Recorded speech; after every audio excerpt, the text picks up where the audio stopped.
Grande abraço para você que curte aí o canal do Fábio Fidelix. Vamos lá para mais um vídeo aqui. E é o seguinte, tava analisando as coisas, tal, dei uma olhada no calendário, na data de hoje, 5 de julho. Então é o seguinte, para você que tá vendo esse vídeo no 5 de julho, para você que tá vendo depois, não tem problema nenhum. Mas aí me lembrei, não tem como, né? Todo dia 5 de julho eu me lembro da derrota do Brasil na Copa da Espanha em 1982. Então eu quero contar um pouquinho aqui, rápido, né, esse vídeo. Vou tentar fazer o mais rápido possível, tentar resumir um pouquinho daquilo que eu vi. Por quê? Porque foi uma seleção que marcou época. Muitos jornalistas, inclusive, né? Pessoas também que não são jornalistas, pararam até de torcer para a seleção brasileira depois dessa Copa. Ou não torceram com o mesmo fervor, né? Com aquela mesma empolgação, né? Não tiveram a mesma empolgação com a seleção brasileira depois dessa Copa de 82. Bom, é o seguinte. Eu tinha 11 anos em 1982, mas essa seleção do Tele Santana, do saudoso mestre Tele Santana, começou seu trabalho em 1980 com amistosos e tal. Teve um mundialito que foi realizado no Uruguai de 80 para 81, que o Brasil chegou à final e perdeu para o Uruguai, né, para os donos da casa por 2-1. Ali já foi uma derrota. Depois, em 81, o Brasil passou bem nas eliminatórias, né, contra a Venezuela e Bolívia. Olha só, os adversários do Brasil também eram fáceis, né? E a eliminatória continua sendo fácil. Hoje são 10 equipes, aí classifica quase todo mundo. Sempre foi fácil. Só o jogo com a Venezuela lá, que jogou num pasto, né? O Brasil ganhou de 1-0, teve dificuldades. Depois passou tranquilamente jogando com a Bolívia e com a Venezuela aqui, com a Bolívia em La Paz. Mas enfim, em 1981 o Brasil também fez uma excursão. Naquela época era normal, olha só que bacana. Hoje a gente não vê isso, né? Fez uma excursão para a Europa e ganhou da França lá, da Inglaterra em Wembley, foi a primeira vitória da história do futebol brasileiro lá em Wembley, e venceu a Alemanha em Stuttgart por 2-1. Ganhou da Inglaterra 1-0, 3-1 contra a França e 2-1 contra a Alemanha. Valdir Pérez pegou 2 pênaltis do Paul Breitner, que era um grande jogador da Alemanha. O Valdir Pérez pegou primeiro, o árbitro mandou voltar, ele pegou de novo, né? Porque se mexeu, tá? Se mexeu no segundo também, o árbitro aí não teve coragem de mandar voltar novamente. Mas enfim, o Brasil fez uma excursão para a Europa, ganhou os 3 jogos, né? Ganhou de Inglaterra, ganhou de Alemanha, ganhou de França. Então o Brasil foi apontado naquele momento como grande favorito para ganhar a Copa do Mundo. E uma questão importante para colocar aqui é a identidade com o povo brasileiro que aquela seleção tinha. Hoje o Brasil perdeu a identidade, né? Os jogadores normalmente jogam na Europa, né? Grande parte da seleção. Alguns jogadores são convocados e jogam na seleção, a gente nunca viu jogar aqui, essa é a verdade.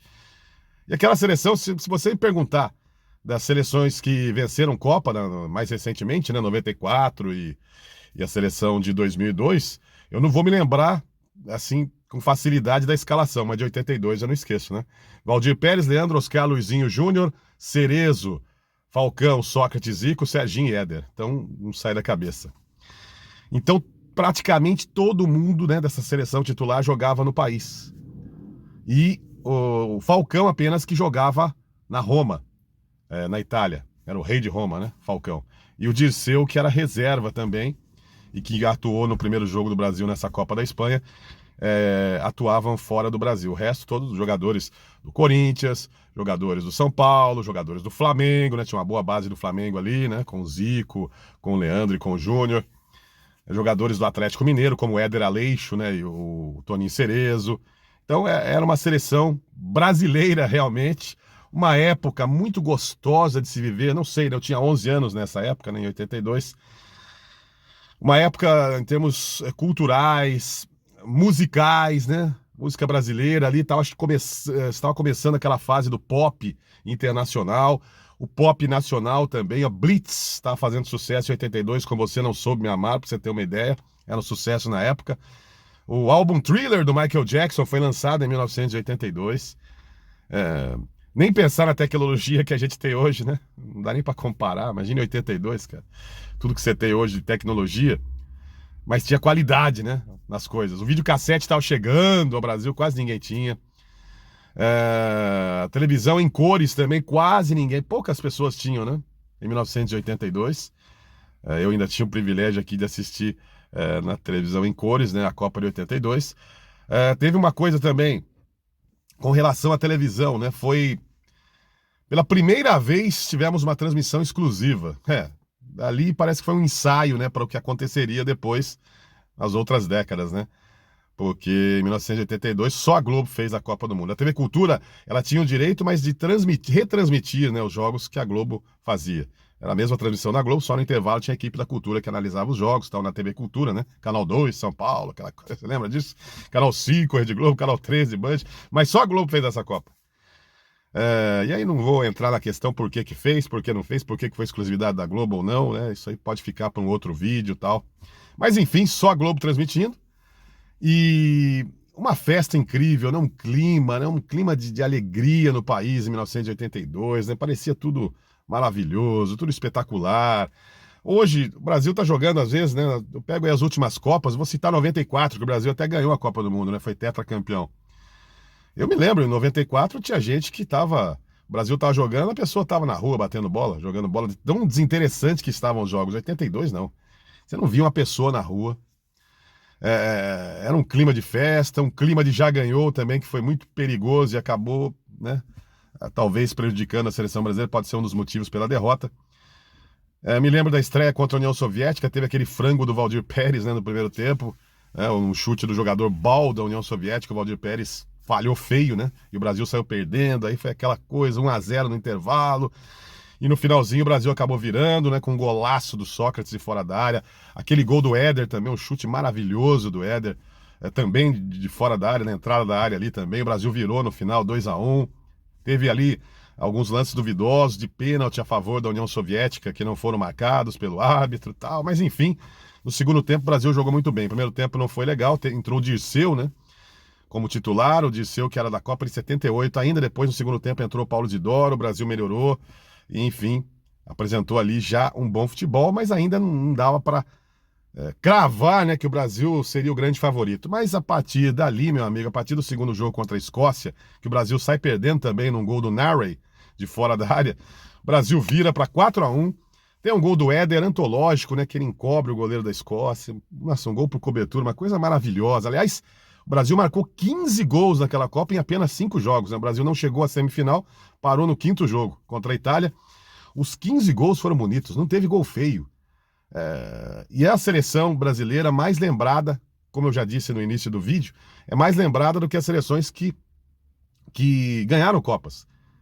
O que você vê de especial na ESPN, na própria Globo, durante todas essas décadas, né, de 82 para cá, então é uma seleção muito mais lembrada, mesmo tendo sido derrotada, do que 94 que ganhou, beleza, parabéns, 2002 também, bela seleção brasileira, mas a de 82 é mais lembrada por causa dessa identidade e talvez a derrota.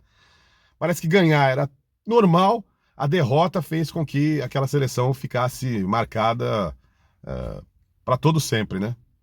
Então, eternamente aquela seleção vai ser lembrada. Claro, os mais jovens podem estar acompanhando esse vídeo, o que esse cara tá falando, né? Eu não vi isso aí, mas você que é jovem e gosta de futebol, procura dar uma estudada, né? Pega no YouTube tem os lances da Copa do Mundo, tem matéria sobre aquela seleção, você vai ver muita coisa interessante, porque, como eu já disse, é uma seleção mais lembrada do que as seleções que venceram a Copa do Mundo, então alguma coisa ela tem diferente, que era o futebol arte, futebol bonito, né? Gols bonitos, tabelas, o toque de bola daquela seleção que inspirou Pepe Guardiola. O próprio Guardiola já disse isso, que aquela seleção serviu de inspiração pelo como tratava a bola, né? A forma de jogar ofensivamente. Então é isso. O Brasil estreou 2-1 contra a Escócia, depois, aliás, contra a União Soviética, depois 4-1 na Escócia. Aí teve um jogo já classificado contra a Nova Zelândia, que era fraquinha, o Brasil ganhou de 4-0. E aí começou a segunda fase. Não era como hoje, né, que você já entra direto na fase mata, não. Eram triangulares. Então, 4 grupos de 3 equipes, eram 24 seleções, né? As 2 primeiras de cada grupo se classificaram, 12 seleções. Aí não tinha como fazer o mata-mata com 12. Então o que eles fizeram? 4 grupos de 3. Então 4 triangulares e o Brasil caiu com a Argentina e com a Itália nessa segunda fase. Só o primeiro de cada grupo ia para a semifinal. E o Brasil, primeiro ele aguardou, né? Porque pela tabela Itália e Argentina jogaram primeiro. A Itália venceu a Argentina por 2-1. A Itália, que tinha uma belíssima seleção, mas fez uma primeira fase horrorosa, né? Empatou os 3 jogos, só que se classificou por causa de um gol marcado a mais que contra Camarões. Né? A Itália empatou 2 jogos 1-1 e um jogo 0-0.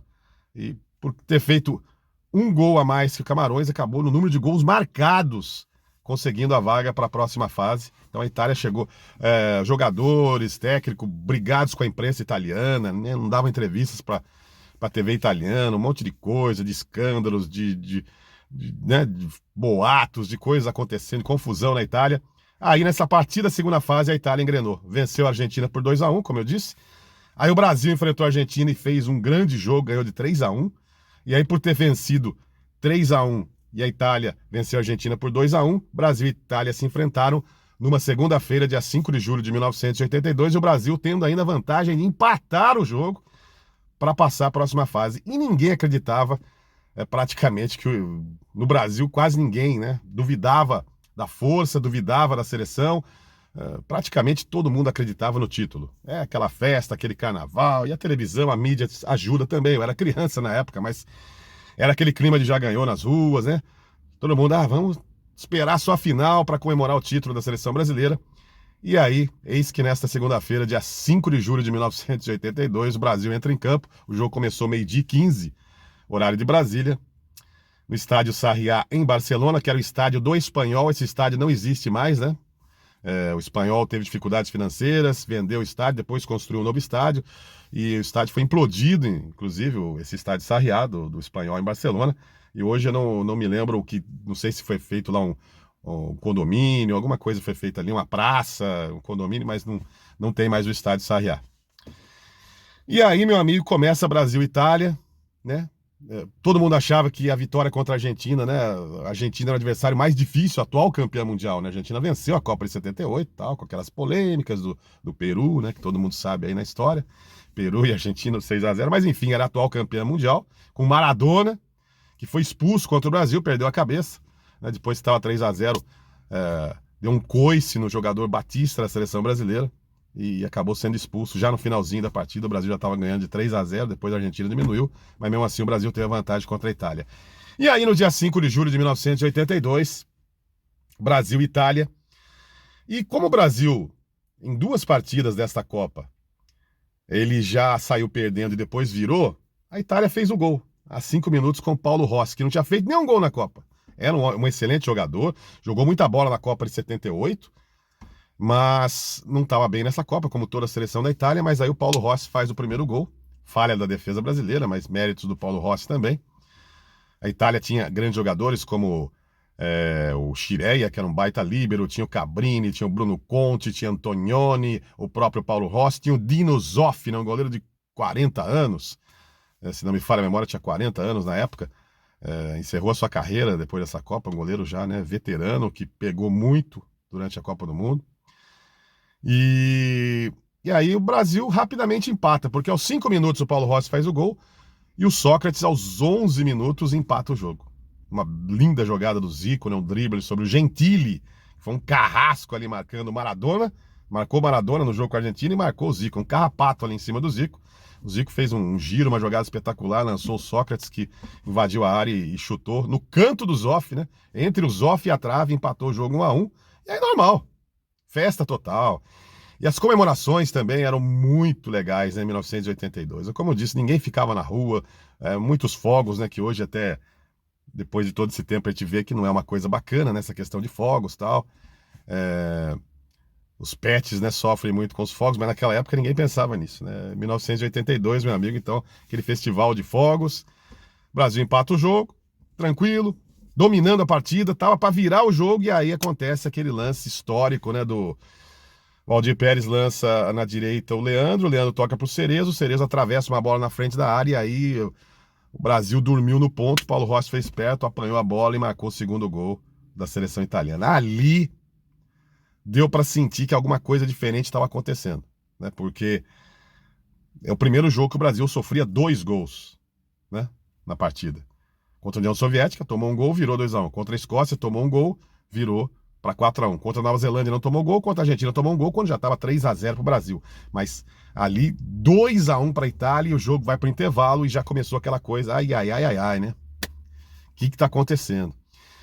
E só elogios no mundo inteiro, né? Todos os críticos de futebol no mundo todo, toda a imprensa internacional, dizendo que o Brasil era o favorito, que era o futebol dos sonhos, futebol de outra galáxia, né? O toque de bola, as jogadas, os gols que o Brasil fazia e tal. É Zico, Sócrates, Falcão, gênios, né? Gênios do futebol, todos juntos ali.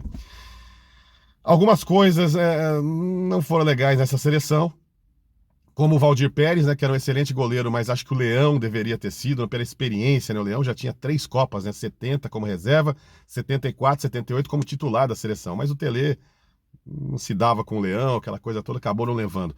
E também no centroavante ali, né? Que era o Serginho Chulapa, que é um baita de um artilheiro, mas ele não tinha técnica para jogar com Zico, Sócrates, Falcão, com esses jogadores com Éder, não casou, né? Teria que ser ali o Careca, mas o Careca machucou antes da Copa. Careca, que foi aquela revelação do Guarani, que depois jogou no São Paulo, jogou Copa de 86, 90 pelo Brasil, mas o Careca machucou antes de viajar para a Espanha, foi cortado, e o Tele chamou Roberto Dinamite para ser reserva do Serginho, né? Mas não colocou o Dinamite em nenhum jogo. O Dinamite não era também um jogador muito habilidoso, mas talvez combinasse mais com esse meio-campo técnico que o Brasil tinha. Mas enfim, Serginho Chulapa na luta, né? Na garra, na base da luta, da garra, foi levando. Mas no primeiro tempo já perdeu um gol incrível, né? Antes do gol de empate do Brasil, o Serginho perdeu um gol cara a cara com o do Dino Zoff, goleiro italiano. Então, são essas coisas que acontecem. 2-1 intervalo de jogo, e aí, na volta, né, pro segundo tempo, o Brasil começa pressionando, a Itália nos contra-ataques, bem fechadinha, né, criando dificuldades, quase que matando o jogo num contra-ataque com o Paulo Rossi, cara a cara com o Valdir Pérez, acabou chutando para fora. Mas aí, aos 23 minutos do segundo tempo, Falcão empatou numa jogada que começou com o Júnior pelo lado esquerdo, ele abriu pro Falcão na entrada da área ali pelo lado direito, o Falcão, o Cerezo passa pelo lado direito, engana a zaga da Itália, 2 ou 3 zagueiros italianos foram para cima do Cerezo e o Falcão cortou pelo meio e enfiou uma pancada de pé esquerdo no canto direito do Zoff, um golaço, empatou o jogo, o Brasil jogava pelo empate, 23 minutos do segundo tempo, o que a gente podia pensar ali? Acabou. Acabou, né, meu amigo? Brasil classificado para a semifinal, não vai tomar outro gol. Só que, aos 29 para 30 minutos, escanteio para a seleção da Itália, uma bola que acabou sendo ali mal cortada pela seleção brasileira, que estava toda na área se defendendo, sobrou para o Tardelli, que chutou ali na entrada da área, Paulo Rossi quase debaixo da trave fez o gol, o Júnior pede impedimento, mas ele dava condição, ele era o cara que dava condição para o Paulo Rossi, não estava impedido, 3-2 para a Itália, isso a 30 minutos do segundo tempo, hein? Faltando 15 minutos. Naquela época só podia mexer 2 vezes o futebol. Hoje está podendo mexer 5, né? Depois da crise sanitária aí, que acho legal, né? 5. Depois teve uma época que eram 3, né? Antes do problema sanitário aí e tal. Agora são 5. Mas naquela época só podia mexer 2 vezes no time. E o Tele tinha feito uma alteração, né? Antes do gol de empate do Falcão, ele tirou o Serginho Chulapa, que não estava bem, e colocou o Paulo Isidoro.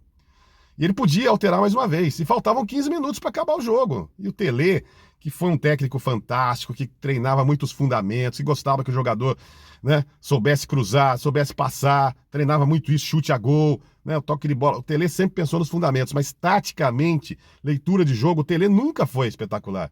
Ele foi um mestre no estilo dele, né? Ele gostava dos times atacando, gostava dos times ofensivos, gostava dos jogadores com bons fundamentos, treinava muito isso, insistia isso com os jogadores, mas leitura de jogo, taticamente, o Tele não era um treinador brilhante nesse aspecto. E quer dizer, o Brasil está perdendo a Copa. Está sendo eliminado, 3-2 para a Itália, joga pelo empate, faltam 15 minutos para acabar o jogo. Tinha mais uma alteração, põe o Dinamite. Põe o Roberto Dinamite ali. Arrisca tudo. Tira um volante, põe o Dinamite, tirasse o Cerezo do jogo, né? E colocasse lá o Dinamite. Colocasse o Dinamite, aí ia todo mundo para a área. Quer dizer, não fez a alteração, né? Terminou o jogo apenas com essa alteração, não fez a segunda alteração o Tele Santana. O Brasil teve algumas oportunidades, mas a Itália se fechou demais. Teve até um gol anulado da Itália que me parece não está impedido, até hoje tenho dúvidas, né? Do Antonioni, me parece que não estava impedido. Mas aí teve um lance aos 43 minutos e meio do segundo tempo, uma falta pelo lado esquerdo que o Éder levantou a bola na área, o Oscar, zagueiro do Brasil, cabeceou e o Zoff se jogou na bola, a bola estava passando em cima da linha, o Zoff segura a bola ali, bota a mão em cima da bola, segura. Em cima da linha de gol seria o gol de empate do Brasil, não aconteceu e depois já era. E aí, me lembro de muita coisa, né? Me lembro de ver gente chorando nas ruas, coisa que eu não vi mais em outras Copas. Vi gente chorando nas ruas, crianças, pessoas mais velhas. Me lembro de 3 meninas que moravam, né, no bairro onde eu morava, que todos os jogos do Brasil elas passavam, né, abraçadas ali cantando, 3 meninas. Todos os jogos do Brasil, o Brasil ganhava e tal. E nesse jogo eu vi as 3 na rua e não conseguiram cantar e começaram a chorar no meio da rua, as 3 meninas. Foi uma coisa, sabe? Você ligava a televisão, só choradeira, só tristeza, né, nos programas esportivos. Foi um momento realmente muito útil. Eu não chorei, mesmo com 11 anos, mas fiquei assim naquela situação, né? Você encontrava os amigos, você não sabia o que falar, né? Era só aquela coisa do jogo, do Brasil eliminado, você não sabia o que fazer. E foi isso que aconteceu, então, no dia 5 de julho de 1982, há 41 anos, a derrota do Brasil na Copa da Espanha em 1982. É isso que eu queria trazer para vocês. Ó, passei muito até do que eu queria, 20 minutos, mais de 20 minutos de vídeo. E eu peço para você, deixe seu comentário se você passou por essa situação também, se você lembra disso, o que você acha. E claro, faz a inscrição no canal do Fábio Fidelix, deixa seu likezão aí, beleza? Ajude o crescimento do canal. Valeu!